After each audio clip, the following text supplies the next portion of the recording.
This is fine. Well, this is Mikkel Thommessen from Seilmagasinet, who's going to do a taped interview with Scott Perry, whom I'm sure is very happy to be out of confinement of his London apartment and in the southern part of Spain. That is correct, sir. Yeah. Have you had a chance to sort of get established and settle down a bit? Oh, almost. Always when you start the summer, open the summer house, it's always a bit complicated. But, between that and getting the boat ready, I think I'm ready. Okay, well, that's good. So that means you are ready to talk to me? Yeah. Perfect. Well, I've been looking forward to this conversation, and you've had your reasons why it shouldn't happen before now, but now it's time. We want to speak about a few topics, and I think it's a natural start to deal with the financial situation of world sailing, and I think my readers are very anxious to know what the situation is at the moment, and how far you have gotten in the negotiations with the landlord and with IOC. We know a bit, but we don't know fully the conditions of the loan from IOC. But tell me about the current state of finances in world sailing. Yeah, I will repeat exactly what was discussed at the council meeting, and we have another meeting tomorrow with the M&As and classes and some other stakeholders. But essentially, until the meeting we had of the council in Bermuda, the situation was complicated. We were challenged financially. But between Bermuda and the board meeting in February this year in London, we managed to order our finances such that we were okay, financially viable with no problems until October of this year, when presumably we would get the payout from the Tokyo Olympics.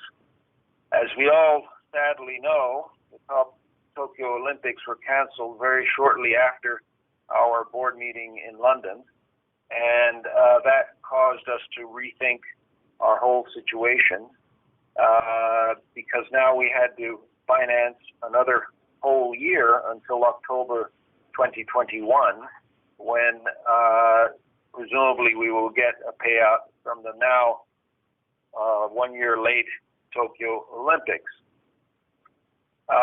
We tried various things, which I won't bother you with. I mean, there's a whole list, a laundry list of things which was sent out to the various members of council and M&A presidents, etc.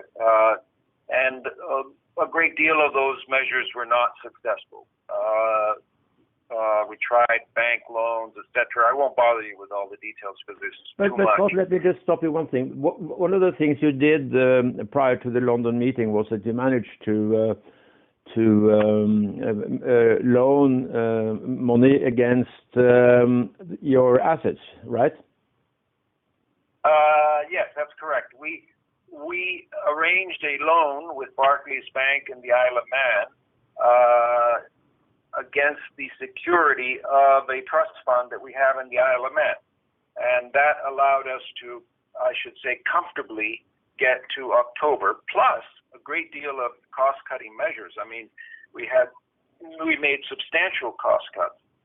It wasn't just the loan from Barclays that got us to October. Okay, so then came the postponement of the Olympics, and you have been talking to IOC, and I believe now that you have a loan in order at 3 point. Sorry? Yeah, that's right. Yeah, that's right. $3.2 million or in that region. No, it's 3.1 actually, million dollars. Right. But before we got there, we only had confirmation from the IOC about, it must have been now 2 weeks ago. Before we got there, we tried various other avenues to try and resolve our financial problems. And we also managed to get many reductions in our service charges from various different providers.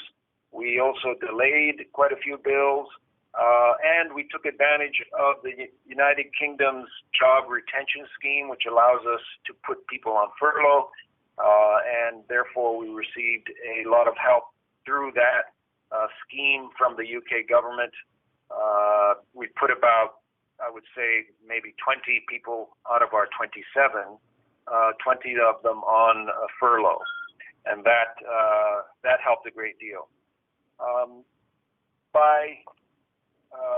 By the end of, I guess it was May, we had made 2 presentations to the IOC, who about 2 weeks ago came through with a loan of exactly the amount we requested, which is the figure you just mentioned. $3.1 million. Yeah, which is 2.5 million pounds at today's exchange rate, which is what we wanted, what we needed. Right. And that gets us to comfortably to the end of next year, 2021. So now we're in the shape where everything is in reasonable financial shape. It's been a heck of a lot of work. And I think I mentioned we had to approached the UK government, the UK sports, NatWest Bank, Barclays Bank, et cetera, and other possible funders. We were turned down on a lot of these, virtually all of them, the ones I just mentioned, but we did get some support through the UK job retention scheme. But that's only going to last for so long. When is that going to be finished, and you have to be back to normal? The job retention, taking into account the fact that the job retention scheme, as it is today, ends at the end of August, this coming August, and it winds down until October thereafter. Sorry, I take that back. I believe it goes till the end of July next month, and then it winds down as of the 1st of August. Taking all that into account, we have the financial resources to survive, as I said, until the end of next year. And would that be on the basis of the full employment scale? Will you have to reduce number of employees, or can you run with 30 or so employees during that period? No, our intention has always been to retain as many employees as we possibly can. The big cloud we have on the horizon, and it's no secret to anybody, is the possibility of the Olympics getting canceled. If that happens, and we're not counting on that at all, we firmly believe that they will go ahead, but there's always the possibility of a cancellation, then we will have a problem. But we don't have that problem today. And you don't see a solution to that yet? You haven't discussed that plan B? The plan B is something which is just now being resolved. You have to understand, Mikkel, that we've been working nonstop since the middle of March, countless hours, trying to resolve the problems, the immediate problems. What we're talking about now, this plan B, is a possible problem, which we don't think is going to happen. But if it does happen, yes, we will start talking now about what we have to do if it happens. But far more important was resolving our immediate problems. Right. And if the worst will come to worst, then there will be no Olympic Games in 2021. It's going to affect a lot of federations. So it's not only going to be world sailing.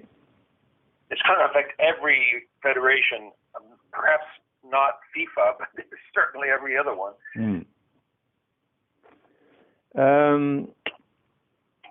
Do you have more to say about this situation, this financial situation as it stands, or should we go to the next? No, that's where we are. We mean, it hasn't been easy. We've put in a great deal of work, and I really have to mention that this has been a board effort. I mean, and I also would be wrong if I didn't mention that our accountant, Raksha Patel, has done a fantastic job because every presentation we made required cash flows and assumptions and projections, etc. And she was a rock of Gibraltar in that sense. That's good to hear. In your income scheme, how much part of this comes from sponsors? Today, in the overall scheme of things, it's only about, hold on, wait a second, it's about 15%. Right. And these are sponsor contracts that you have signed and are running? Yes, absolutely. That's like Hempel and Rolex and a few others? Yeah, exactly. Right. Of course, we have been talking a lot, and many people have been talking about how this could happen in the first place, that world sailing would put itself in such a position even before the Olympics were postponed and the COVID situation. And we don't really, I'm not going to go into that so much, but of course, there was one major situation that came from the cancellation of the Gazprom contract. Tell me more about that. Yeah. How could that happen? My understanding is that the Gazprom contract was signed with the president of Gazprom International in 2000 and I believe it was 2016. No, it wasn't. It would have been 2018. And sorry, No, I got that wrong. Yeah, I got that wrong. I'm sorry. It would have been 2014. Yeah, that's when it would have been. And after some time, the president with whom we signed the contract left, and as I understand it, the new president didn't like the contract and, in fact, canceled it according to its according to the terms. I mean, and it's important to stress that it was canceled according to the contract. And I also have to say that our president, Kim Anderson, did a good job making sure that we had an amicable settlement with Gazprom. We were sad to lose them, but they had a contract which lasted 5 years, and they ended up doing it only for 4 years. So there, about £3 million got lost in that contract, which you had budgeted. No, that is absolutely wrong. Sorry, the contract was for €1 million every year, and the one thing we didn't get was €1 million, which was the 5th year, and €1 million equals today about £860,000. So that figure you just gave me is totally wrong. Sorry. No, that's why I'm discussing this with you, so that you can put me straight. Yeah. Okay, so the shortfall of the Gazprom contract wasn't that bad after all, not as bad as somebody has suggested. No, yeah, I can assure you that the lack of 1 year's Gazprom sponsorship had an effect of about £860,000, no more. Because it is, I think, a conception here that the value of the Gazprom contract made it possible to move to these much more expensive offices in London. That's not entirely true either. I tell you, if you look at the financial results, audited financial results, and these are available on the website of World Sailing, and you look at the amount of money which we received from the London Olympics in 2012 and 2013, you will see that we received something close to £9 million from the Rio Olympics. Again, if you look at the 2016 and 2017 audited accounts, you will see that we received something slightly in excess of £11 million. The difference was really an exchange rate difference. The pound against the dollar lost a tremendous amount of value between the London and Rio Olympics, which represented to us more pounds because we get dollars from the Olympics. So, in fact, the Rio Olympics in pounds resulted in 2 million plus additional pounds. And that was really what gave us the confidence to move office.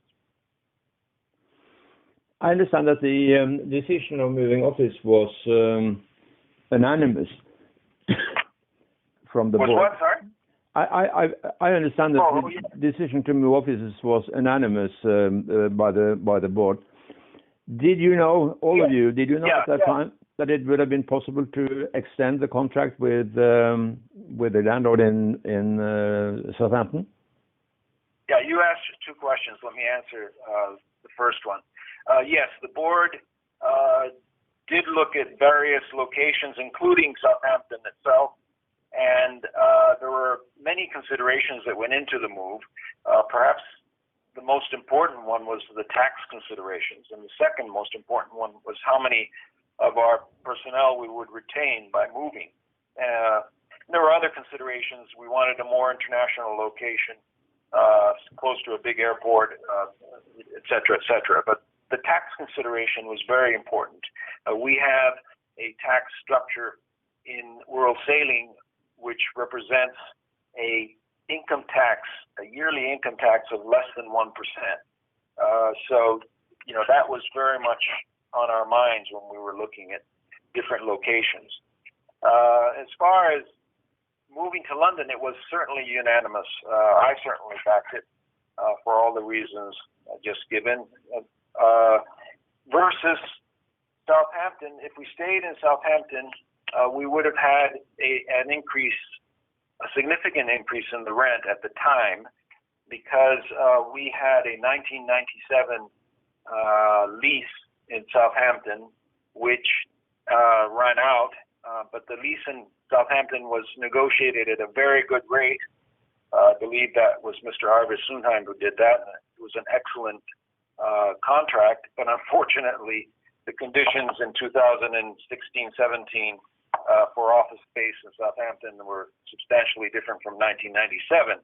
So, in fact, we would have had to pay considerably more to stay at that time. What was your second question? Sorry. Well, the question was did you know that, in fact, it was an option to remain in the same offices? There has been some different information about that. I think we know the truth, but I'm not so sure that was available to everybody at the time. It wasn't available. It was not available. At the time, unfortunately, whether he knew it or not, the CEO told us that the property was being redeveloped. As it happens, that area was being redeveloped, but that building specifically was not being redeveloped. So I, for one, understood that we had to move. But with the information we have today, it appears that perhaps we didn't have all the information necessary to make that decision. Right. So you mean that Andy Hunt misled the board at that point? I can't speak for all the board. I can speak for myself and maybe one or two other board members. I felt misled, yes. Okay.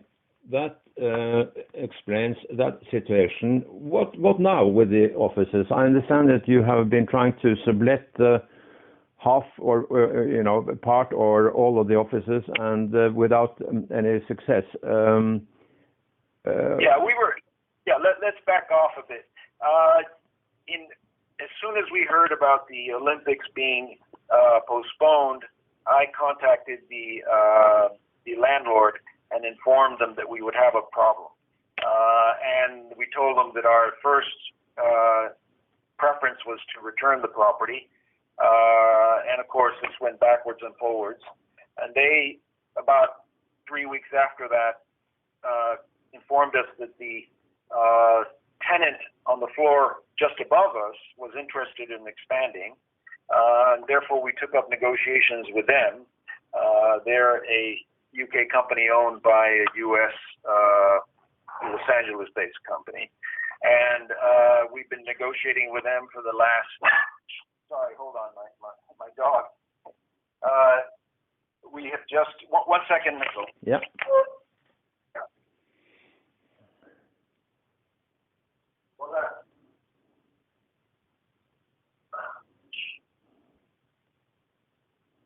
Sorry, I have a little dog that decided he wanted to get on to this interview. Okay.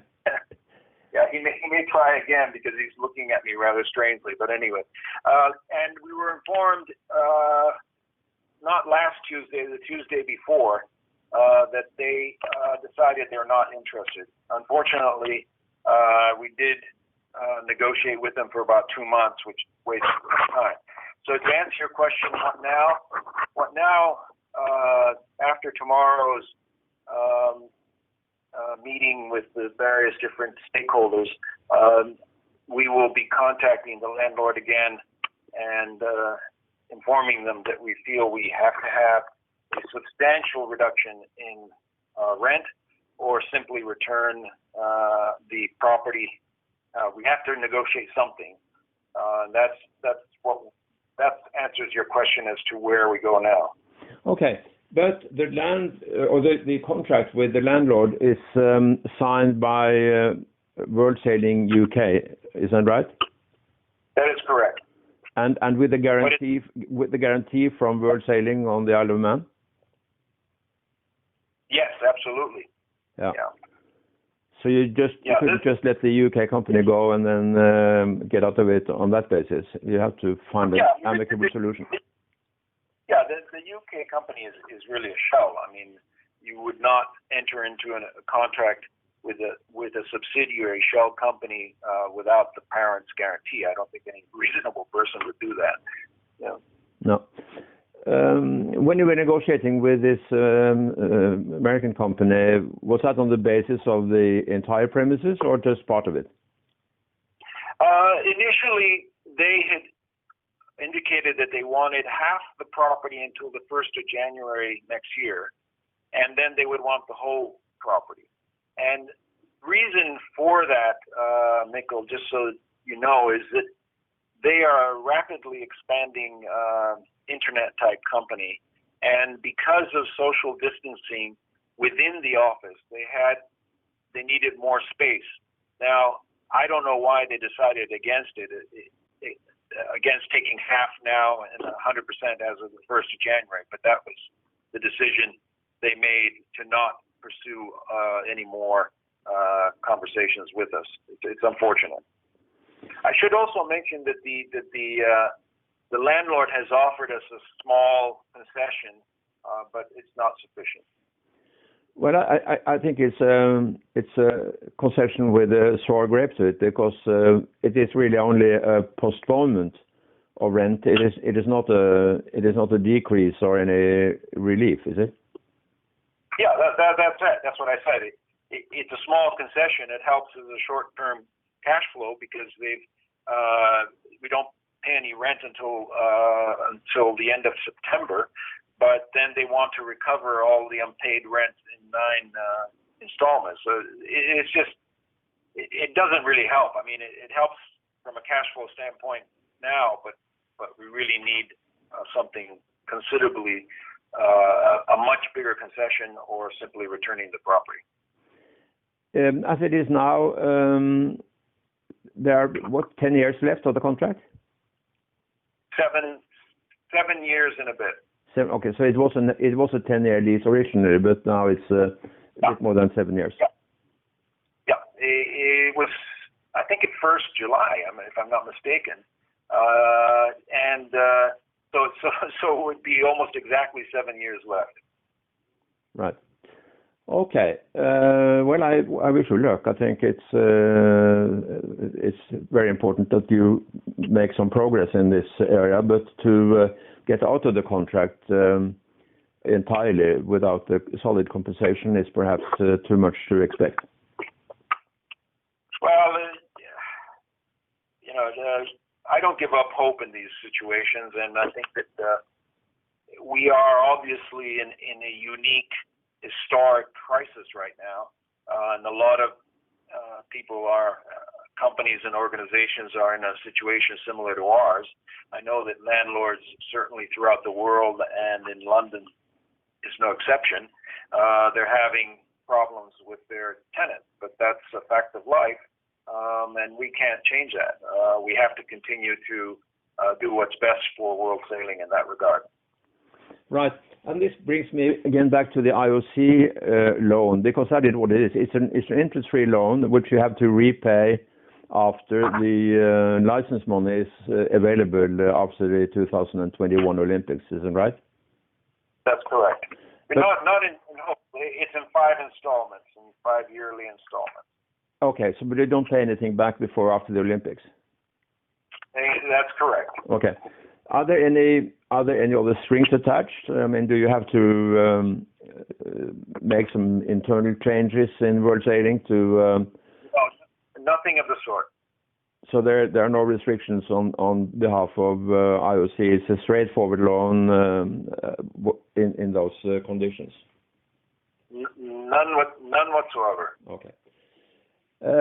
Then it brings back to the TSE situation, which, as you know, has been going back and forth. And Kim Anderson tried to address the situation at the mid-year meeting a few days ago. And he said the same thing as he had told me in an interview previously, that the amount was not a fixed one and not a large one up front, but it was payments based on monthly billable expenses by TSE. And he said that on that basis he would cut off the demand of having a board approval of the contract. Do you agree with that? In a simple word, no.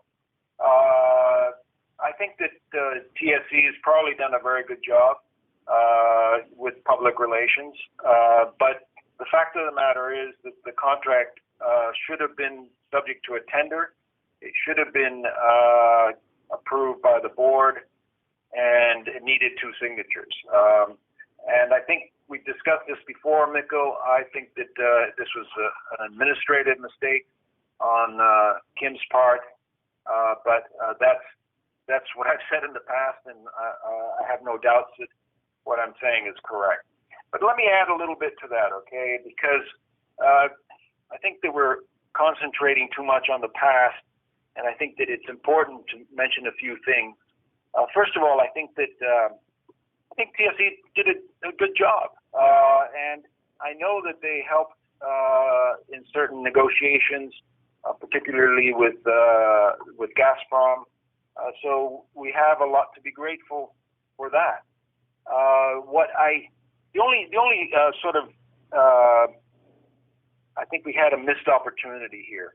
I don't know much about public relations companies. I haven't dealt with them except for on one occasion when I was on the board of a company where we hired a public relations company.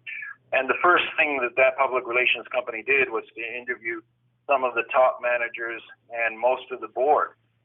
And I think that there was a missed opportunity here. I think that if TSE had interviewed anybody on the board or some of the senior management team, they would have learned a lot about the history and the past and the culture of world sailing, which would have helped them going forward.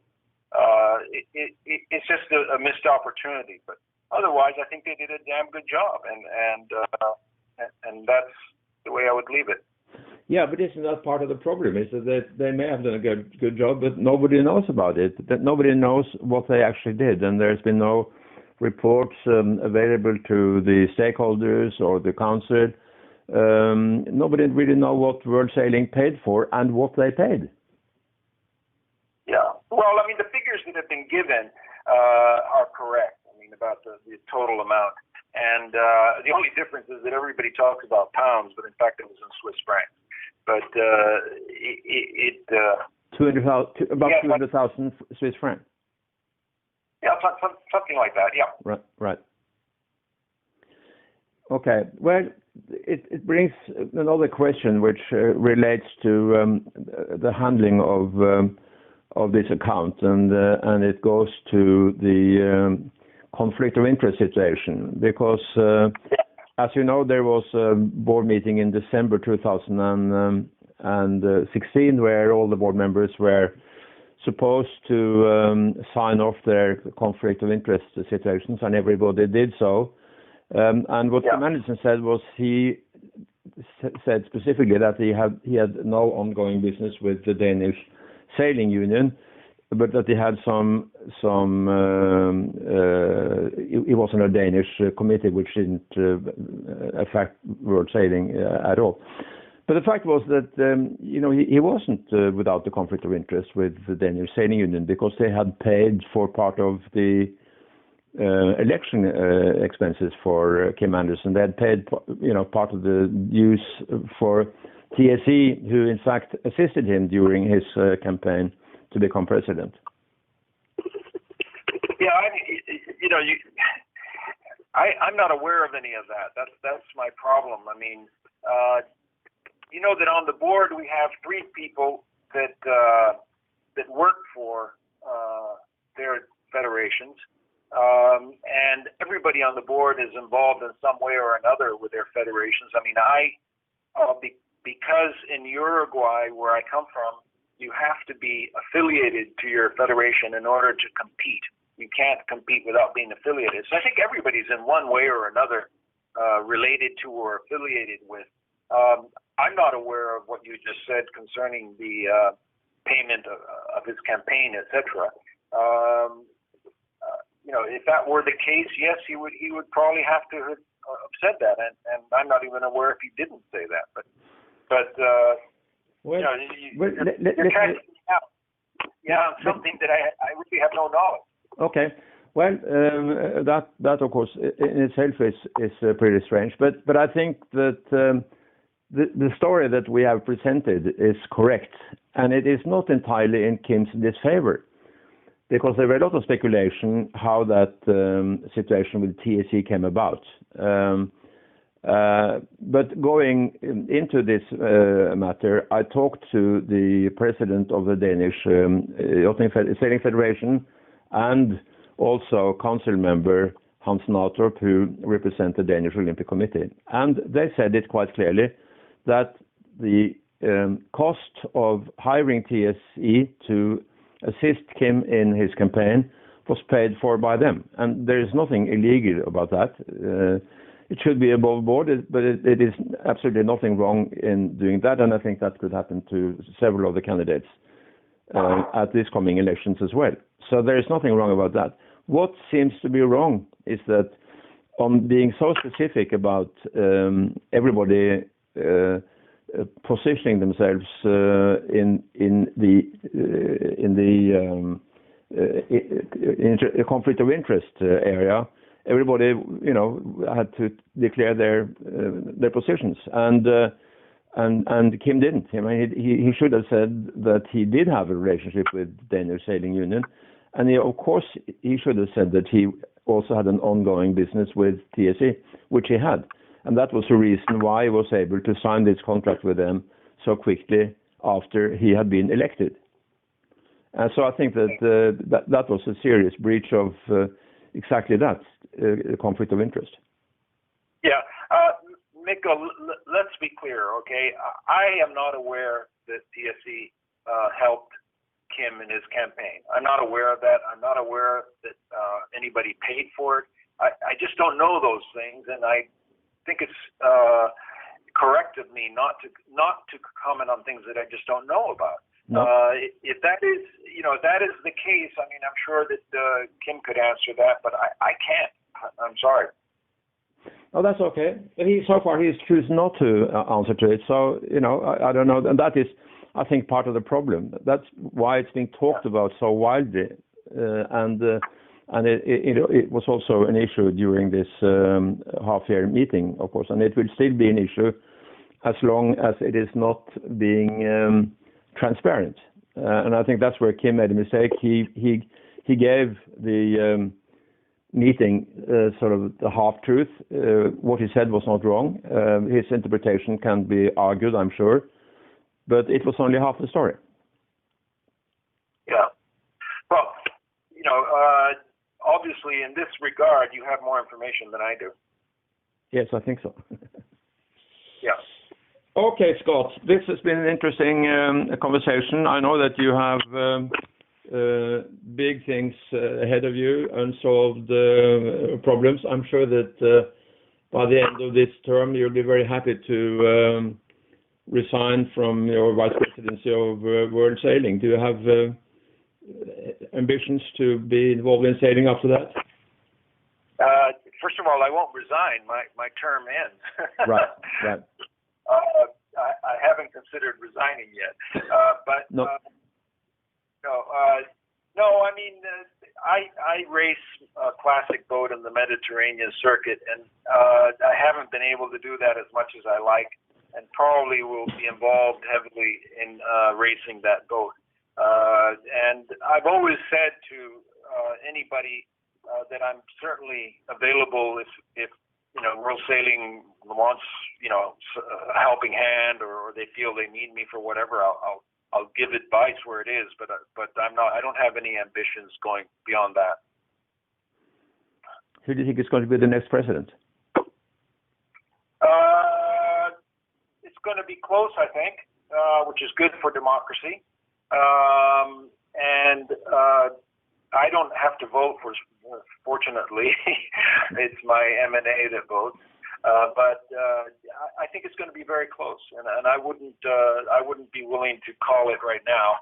I think both candidates have things to offer, and it's just a question of what happens next. I mean, we've had in the last two elections very surprising results because people who had not been involved at the board level were elected. That is both Carlo Croce and Kim Anderson. And we may have another surprise. I don't know. We'll see. Is it a good thing for democracy that there is no electronic voting, or what do you think? I don't know, but there may be electronic voting. We have approved by 87% of the people who voted that if we can't meet in person in Abu Dhabi, which is our preferred route, by the way, but if sadly we can't meet because of the coronavirus situation or whatever in Abu Dhabi, which would be very sad, but if that's the case, then we do have electronic voting. But if for some health reason it should be possible to travel to Abu Dhabi, then that vote would go back to physical presence, you think? Yeah. Sorry, say that again? If there for some reasons should be possible to go to Abu Dhabi, the coronavirus wouldn't affect the meeting, then that vote that has just taken place wouldn't count, and it would have to be by presence only. Is that what you're saying? Absolutely. Okay, we have exciting times ahead of us. Thank you very much for contributing to this conversation, Scott, and I wish you happy days in southern Spain and that you can sail a lot with your boat. Thank you very much, Mikkel, and thank you for your time. Thank you. Okay, bye-bye. Bye.